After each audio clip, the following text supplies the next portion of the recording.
Okay, I would like to welcome everybody to our September 25th work session. If we can all stand to salute the flag. Mr. Pileski. I pledge allegiance to the flag of the United States of America and to the republic for which it stands, one nation, under God, indivisible, with liberty and justice for all.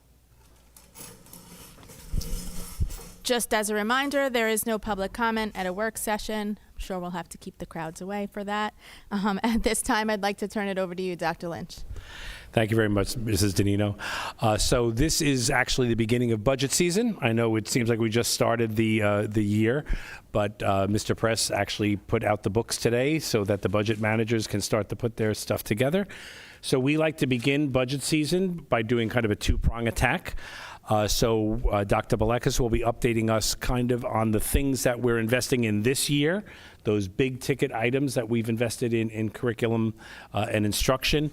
And tonight you will see it's directly tied to the profile of the owl that we talked about last week. And then Mr. Press will be looking at the budget outlook of what type of budget year we're going into. So I will turn it over to Dr. Belekas. Thank you, Dr. Lynch. As Dr. Lynch just mentioned, and he mentioned this again in September as well at the Board of Ed meeting, all of the initiatives that we're working on are grounded in the profile of the owl, so I think that's a good place to start. Tonight, we're going to be focusing on the left-hand side of the graphic as we discuss our implementation of the Writing Revolution, K through 12, and new aspects of our business program in the high school. First here with the Writing Revolution, since writing is a clear demonstration of comprehension, the connection between the Writing Revolution and creative and critical thinking is very natural. Writing is a driver that demonstrates how logic, reasoning, and imagination were applied to complex problems. Writing helps express ideas, synthesizes research, allows self-expression, and offers opportunities for refinement. So what makes the Writing Revolution special? The nice part about the Writing Revolution is that it does operate K through 12. There's a natural progression from oral to more and more complex written language, starting with the basics of grammar in kindergarten and well-constructed sentences throughout the elementary school, and culminating with advanced high school essay writing. By the time the students leave elementary school, they'd be exposed to all of the templates and strategies necessary for their subsequent studies in the middle school and high school. This avoids wasting time learning new graphic organizers and mnemonic devices in every grade and class. I do know that this was a big sell for the teachers too, that we weren't going to have to reinvent the wheel each year. Up there on the screen is a picture of Judy Hockman as a virtual AI bot. One of the nice things about the Writing Revolution is its use in all grades and subject areas to address grade-appropriate content. You know, this aspirational goal of ours to try to do this in all of our subjects is going to be tough to revolutionize, as they would say, all the materials to make them Writing Revolution appropriate. And with the help of Judy AI, it's a virtual tool named after Judy Hockman, like I said, the author of the Writing Revolution. It becomes very easy. So to demonstrate, on the next slide here, you'll see two different products from Judy AI that I created. One I felt was good to show the kindergarten center. All right, there's a book. It's called Don't Let the Pigeon Drive the Bus by Mo Williams. It's a pretty basic picture book. You can read aloud, and it's a story about a pigeon who tries to convince the audience that he should be able to drive the bus. On the left-hand side there, you see a because, but, so activity. The whole lesson actually is written by Judy AI. It gives you all of the information. It'll give you what, the worksheet right there. It will also tell you what the anticipatory responses are. It tells you how to differentiate for all different types of children. It tells you what your follow-up activities may want to look like. So it really does walk you through the whole entire lesson from soup to nuts. And for fun, we did it on the other side of the world. So I put in the First Continental Congress and tried to do this on the high school social studies lesson, appropriate for 11th graders that are sitting in U.S. history, and had it develop the same activity. So realistically, you're doing the same stuff on both ends here. However, the content is the driver. It's not the activity itself. So if we look at this, both groups are expected to know when you see the word because, you tell why something happens. If you see something with the word but, you say something different or surprising. And if you see the word so, you tell about what happens next. Now, does that have to be explained to high school kids? Not after the first couple of exposures. And if they come through the system this way, they'd be ready to write their own sentences. If we look at what a kindergartner does, though, versus what a high school student can do with this, the kindergartners, they'll probably do this more verbally because, most of the kids of that age, it's easier to have it as a conversation. Some of the more advanced kids can talk about it. Most of them can do because and but, so it takes a little bit more time. Again, that's a nice extension for them. But they can talk about things like the pigeon wants to drive the bus because he really likes buses. The pigeon wants to drive the bus, but the bus driver said no. The pigeon wants to drive the bus, so he tries a lot of tricks to convince the audience so he can get his way. That's the kind of stuff you'd see in kindergarten. It's a process, though. So when you get to high school, and you could really prepare the kids for even for collegiate work using this, the answers for the high school prompts could be the First Continental Congress met in Philadelphia because colonial leaders needed to formulate a unified response to Britain's increasingly punitive measures following the Boston Tea Party. Obviously, a whole different level of sophistication. The point is, though, that the causal relationships, the contradictions, the consequences are all the things that are required in a historical analysis. So we're starting to teach kindergartners, like Dr. Lynch said, the thought processes that you're going to need to be successful in high school. So, the content is the driver. That's what shows that it's different. I'm going to shift gears now. Another thing that we were talking about tonight was the Coursera and the financial literacy. This is the real-life skills side of things. Both of these show the commitment to the district to providing our students with these opportunities for all different types of real-life skills. So the things in the real-life skills here, self-discipline, financial literacy, ethical use of technology, professional networking, and setting career and personal goals are all encompassed right here. The Coursera courses, they do end up giving you badges and merit certificates that you could put up on a LinkedIn page someday or use for networking purposes. Our kids last year in Miss Ehrlich's advertising and marketing classes and Dr. T's Virtual Enterprise 1 and 2 earned these credentials through Coursera. 31 students in advertising and marketing earned the Adobe Content Creator Professional Certificate. And in the virtual enterprise classes, 50 students earned both the IBM Business Analyst Professional Certificate and the Google Digital Marketing e-commerce certificates. These are basically credentials that show you're ready for an entry-level job in these areas, which is kind of a cool thing for the kids to be able to graduate with. The kids that are enrolled this year in these classes will have similar opportunities.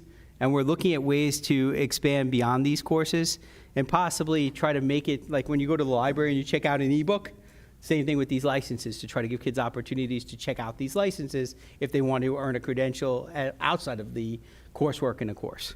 So those are things that we're trying to figure out some of the logistics on right now. One of the things that did happen this year, we did end up hiring a second business teacher. Why? Because we had an overwhelming interest in the area. We introduced a new club called DECA, which stands for Distributive Education Clubs of America. It's a career and technical student organization that prepares emerging leaders and entrepreneurs in fields such as marketing, finance, hospitality, and management. It operates in high schools and colleges globally, providing students with opportunities to develop skills and participate in competitions. So we've done a lot this year already in the area. By hiring another business teacher, though, it's given us capacity. The hire happened during the summer, so we couldn't really offer new classes because classes are selected by students, in the wintertime. But we are thinking now that we do have that capacity, and we don't want to offer the business kids the same classes over and over again because obviously they want to do some type of progression. We are thinking about offering a new class to teach the basics of financial literacy. So on the screen here, you can see, those would be personal money management. That's basically how to create a budget, track your expenses, make financial decisions so you can build some type of independence and responsibility. Banking and crediting, basics of checking and savings accounts, credit cards, loans, interest rates, impact your credit score, all those real life skills. Investing in wealth building talks about stocks, bonds, mutual funds, retirement accounts, long-term financial planning.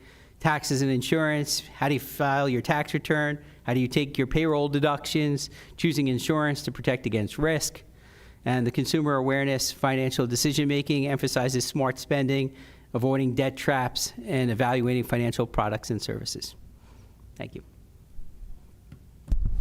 Dr. Balakis, has there been any thought given to that intro to financial literacy class and having it be something that all students take almost as a required class?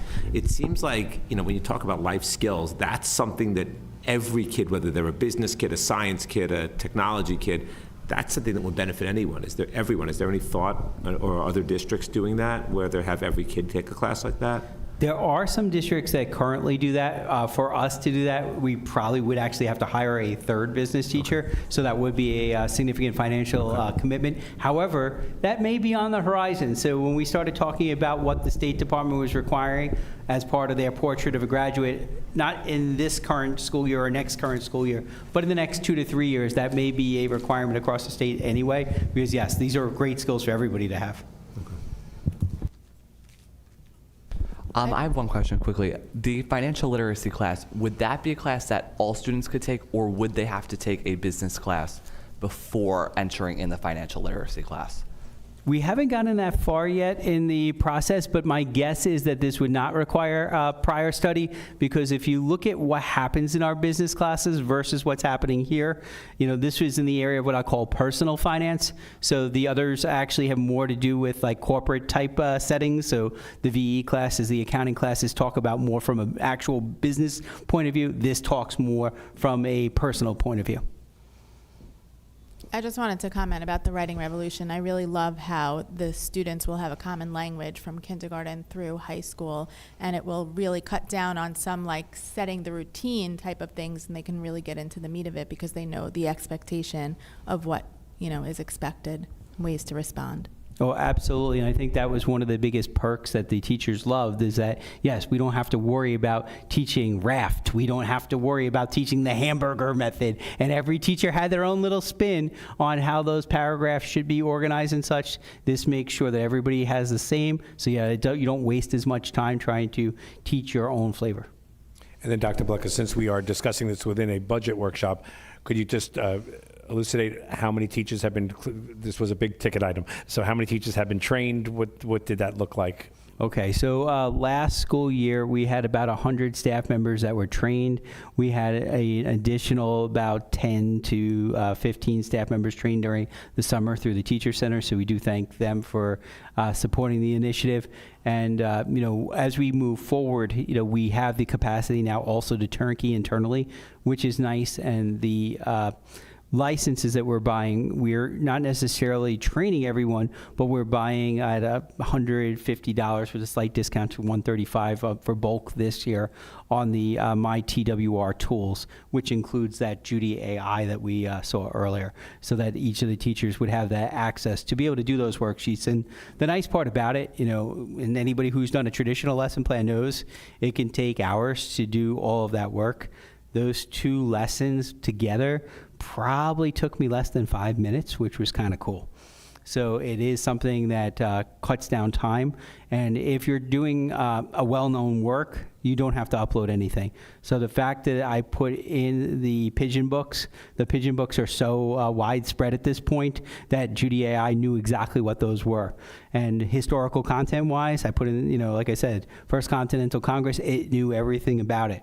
And, it had its own example sentences, too. Let's pretend I'm a first-year teacher and I don't anticipate what the kids are going to write. It'll give me ideas.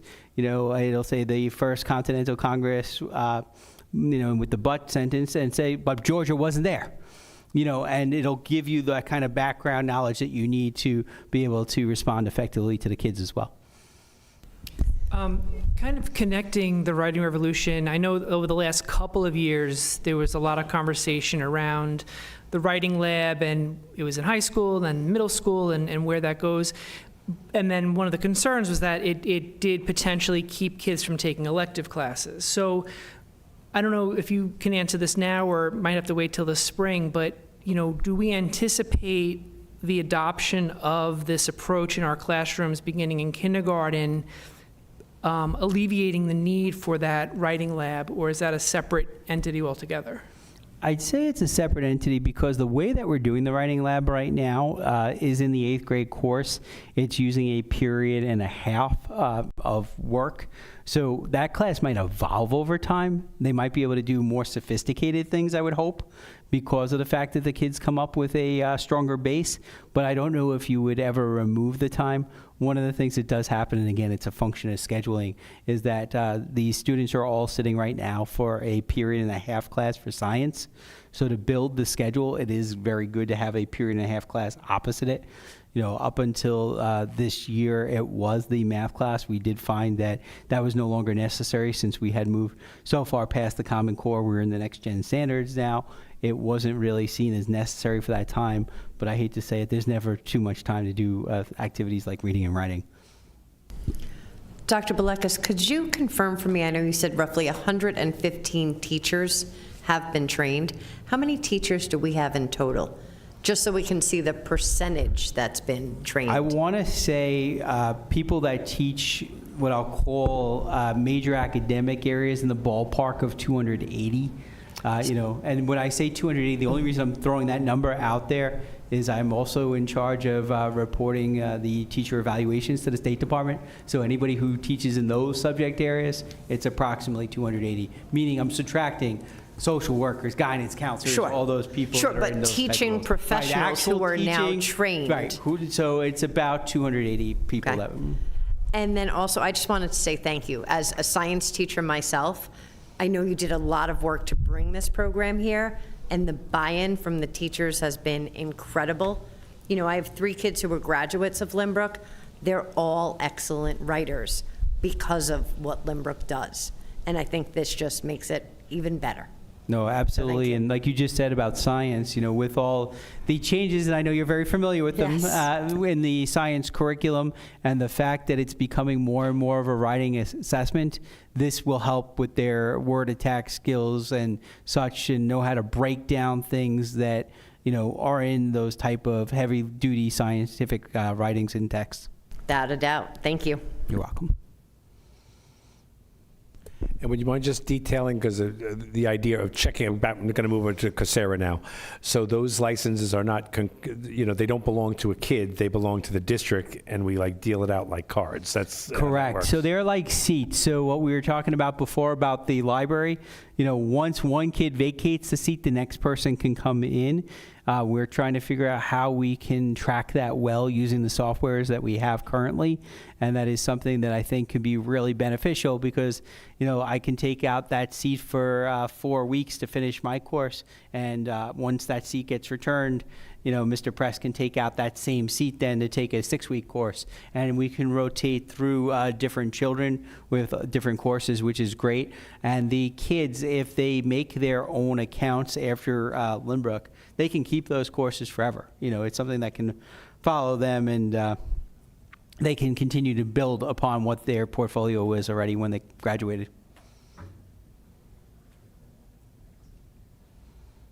Well, thank you, Dr. Belekas. And again, as the board has asked all through the curriculum reports throughout this year, we will be tying it directly to the profile of the OWL as to what things are happening in the classrooms that tie back to our guiding North Star. So from one end to the other, we're going to ask Mr. Press to work on the budget forecast, very early budget forecast. Very early. Dr. Belekas gets to bring you good, happy news. My news, not so good and happy, not as bad as and dire as it was last year when we sat here in September. But we thought we'd come back and sort of give you an update and a projection of what we foresee coming. As Dr. Lynch said, we started budget season officially today. Budget meetings are scheduled in November, so this is the environment that we're all operating in. But as I said, things are not looking as dire as they were last year, which is a good thing, but we are still, I think by my nature, a little cautiously optimistic, but realistic at the same time. So we're going to talk about revenue first, and foundation aid, which is our largest single form of state aid. So you can see the increases at the beginning part of this timeline were very low. The slope there is pretty flat. Beginning in the 21-22 school year, that's when the state decided they would fully fund the foundation aid formula, which they did over a period of 3 years. So we had some fairly large increases. That's the bar in the red is just showing the actual increases. Last year, 24-25, much smaller increase. It was about a 1% increase. 25-26, right now, the forecasted state aids increased a little bit more. That is largely because the state made some changes to the foundation aid formula based on recommendations from the Rockefeller Institute report, which was released last December of 2024. One of those factors was a change in the poverty measurement, and that redounded to our favor a little bit. They actually updated the poverty figure, which was way outdated at that time. So they're using now a version of poverty measurement that gets updated on an annual basis, at least currently, and we hope that continues. Interest in earnings has been a good boon for us over the last few years with the increase in the interest rate from the Fed. We benefited from that tremendously over the last few years. That, as you can see, we had a slight decrease last year as the rate started to come down and as our fund balance went down a little bit. The Fed just cut their rates at the September meeting. They are forecast to reduce the rates again 2 more times just before the end of the current calendar year, 2025. We're looking ahead to 26-27, so we're anticipating that rate's going to continue to go down, and therefore our interest income may go down as well. We are being we're actively managing the funds that we do have on account, so we're moving more funds into the higher yielding savings accounts when we can, and then pull them out when we move them back into the operating accounts when we need them. Our use of reserves and fund balance, we talked about this last year. There was a fairly sizable increase in the 24-25 fiscal year, a smaller increase for 25-26. We needed to increase our use of reserves to balance the budget in 24-25, and some of the expenses for which we can use the reserves, in particular the ERS expense, has gone up quite a bit. So we've increased our use of the ERS reserves as well. I said this last year, and I'll say it again. The goal is to reduce that level maybe back to more historical figures. Keeping the use of reserves and fund balance at this level is really not sustainable over the long haul. On the flip side, just a quick look at expenditures. This was a graph that we presented last year, updated for the current year. This was sort of our student wellness and safety expenses. So we have increased over the years psychologists and social workers, the numbers that we have. We also brought on board and hired our own security force. So those are the 3 expenses that are depicted here. So there were some large upticks there as well. That top line is the psychologist line. There's a little explanation here because you see there's one of the lines, I think it's orange. I'm a little colorblind and I can't see well from this angle. That is going up. The psychologist is going down. That's really more to do with the reclassification of one of the expenses from one code to another. Those 2 areas, psychologists and social workers combined, are actually flat for 25-26. But after those large increases, we've added staff. We're anticipating those increases to flatten out over time on the expense side. Just adding on to that, transportation, not as good news there. We had to, over the last couple of years, and we've talked about this, rebid some of our routes with our main carrier. So we've seen some large increases there. But again, those large increases are kind of baked in now, and the increases going forward should level out in 26-27. And I've said this before in our budget hearings, our rates went up, but we're still paying less than surrounding communities for our transportation. And then the last thing that we had added on top of all those expenses was special ed. Those costs are still increasing. We are keeping more of our kids in district, so our out-of-district tuitions have gone down, but our costs are still going up. We still a lot of students that we are seeing that have high needs, and that comes at a cost. This is a new slide. We didn't present this last year, but I thought it was appropriate to put it in here given the retirement incentive that we entered into with the LTA. So the sort of the base on which our salaries are built now to increase has been lowered. We had about a dozen retirements at the end of the last school year, so our increases now are built on that smaller base.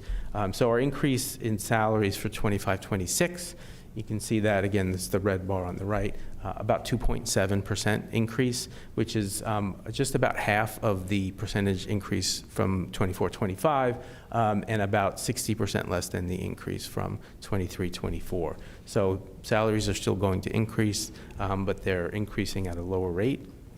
We hope to maintain that sort of that level of increase to get a better grasp on salaries.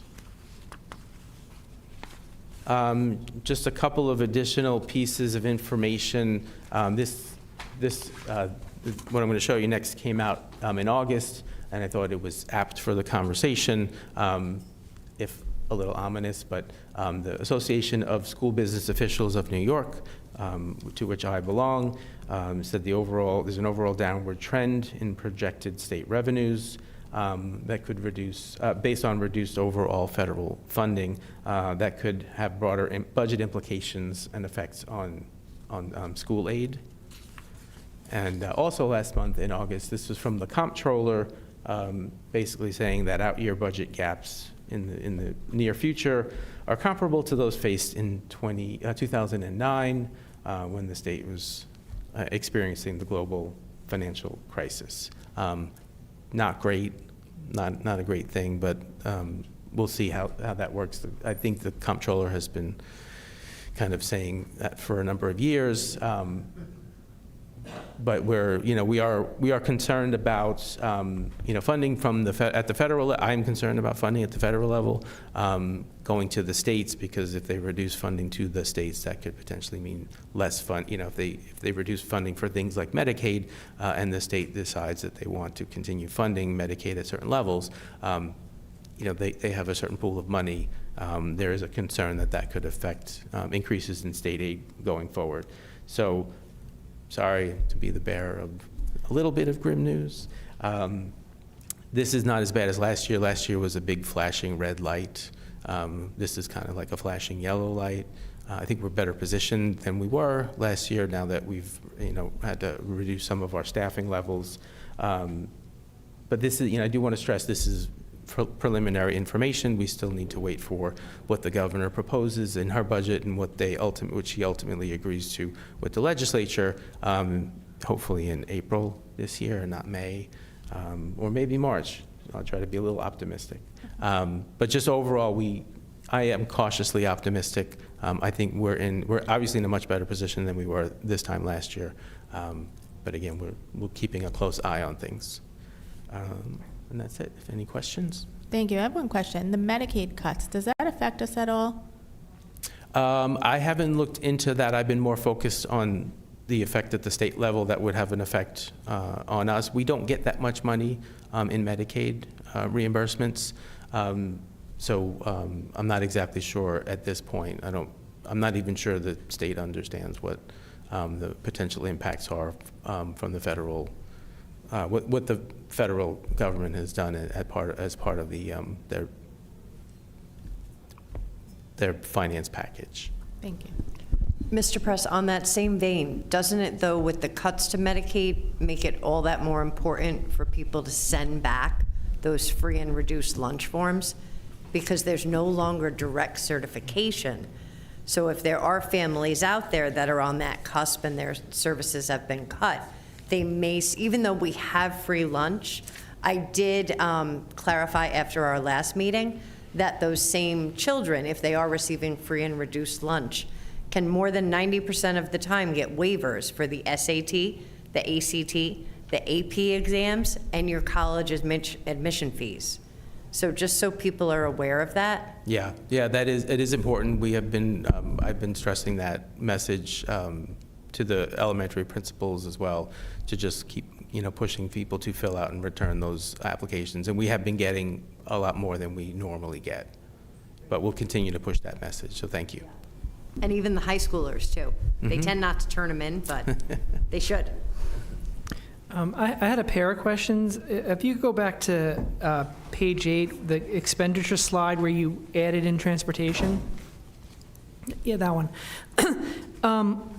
Ballpark, can you tell me what percentage of those transportation costs are like in-district public school student transportation versus out-of-district and private school transportation? I don't know if you know. I don't know that information off the top of my head. Okay. I don't know. About probably at least 2/3 would be in district versus out of district. Okay. For non-public, at least. Okay. And then if you flip forward to the salary page, I appreciate you adding that in. I remember one of the issues that we faced, I believe it was last year, was when we brought on a lot of new mental health staff during COVID, the structure of the LTA salary schedule was such that there was like a big bump at a certain point in their rise through the scale, and it hit kind of all at once because there was a lot of staff hired at the same time. Do we have a bubble like that coming, or has that kind of flattened out and our staffing has been just sort of replace what we lose and it's been kind of normalized? You know what? I don't have an answer to that either. We can look into that. I know we did have a bubble kind of toward the lower end of the salary schedule that we were looking at one point, but I'll get back to you on that. Thank you, I appreciate it. Sure. Mr. Press, I have a general question on expenditures. Can you tell me if the budget program is a net zero cost to the, I'm sorry, if the breakfast program, I can't read my own handwriting, is that a net zero given that it was mandated, or is that still costing us money out of our general fund? We are supporting currently the program out of our general fund. We're reevaluating because the numbers of the program are far outweigh what the original estimate was by 2 and 3 times in some of the schools. So we're moving a lot of meals, but at the same time, we are supporting a lot of the expenses for the overall program out of the general fund currently. And does that include the staffing requirements to have people on hand to serve the state mandated breakfast? Currently, yes. Okay. So we need to speak with our state reps and get more money for a state mandated program. That does benefit, but Sure, yes. at a cost to the district. Yes. No such thing as a free lunch. Free lunch ain't free. Just following Shannon's question, do you know about how much we're subsidizing that program, how much that's costing us? You know what, I have to go back and look because we have added some additional staffing this year over last year. But it's sizable. The hope is that we can actually at least transfer some of those costs back into the cafeteria fund. But yeah, this is, the state comes down and says free lunches for all, and that's great, and they will reimburse us for the meal, but we're still having to hire staff, and again, the program has been incredibly popular. We're going to have to get some additional equipment to support it. And there's no additional money from the state to say, hey, you're going to have an uptick. I think everyone anticipated an uptick in the number of meals that people were going to sell since they're free at no cost to parents. But the staffing and the additional expense related to that, especially for us, we're getting by. We're going to have to, you'll see this, we're going to propose this as part of the budget for 26-27, a new van for the person who actually delivers the meals to the elementary schools. because that thing was, on a shoestring 2 years ago, and now it's just getting a lot more use, in addition to just the staffing of that as well. Like this guy, we should all thank our food messenger, because his job has changed tremendously from when he left in June to when he came back in September. So there's and we're still looking for staff. So if anyone's listening out there, or if anyone here knows people, we are still looking for monitors to help supervise our students for the breakfast program. So one thing I did ask Mr. Press to do was to move costs into the C fund, which is our lunch fund, so that, I know the audit committee just met, that would be, so you will see this as a very clear number on the balance sheet next year. That's exactly what I was going to Yep. ask for, that literally account for every penny, because Yeah. hopefully this state will find a way to reimburse the districts for the funds that we outlaid for a mandated program. I'm going to not hold my breath on the state. I miss Billy Belmont up here with his usual lecture at this time of day that, Albany says great stuff and all these great mandates, but they don't fund them. But he's right. He was right all these years. There's a ton of these mandates, these things that we have to do, and they say they're paying for it, but they're not really paying for it. They're paying for the food, not the ancillary costs. I think Mr. Baleka said there's talk of making financial literacy something that every district has to do, but we'd have to hire 2 or 3 new teachers to do that. Is the state going to pay for those teachers? Probably not. Right. So Yeah, I would people need to love, vote. I would love those figures of how much additional it's costing us, so we meet Okay. with the legislators, we have that information Yeah. to bring back. Sure.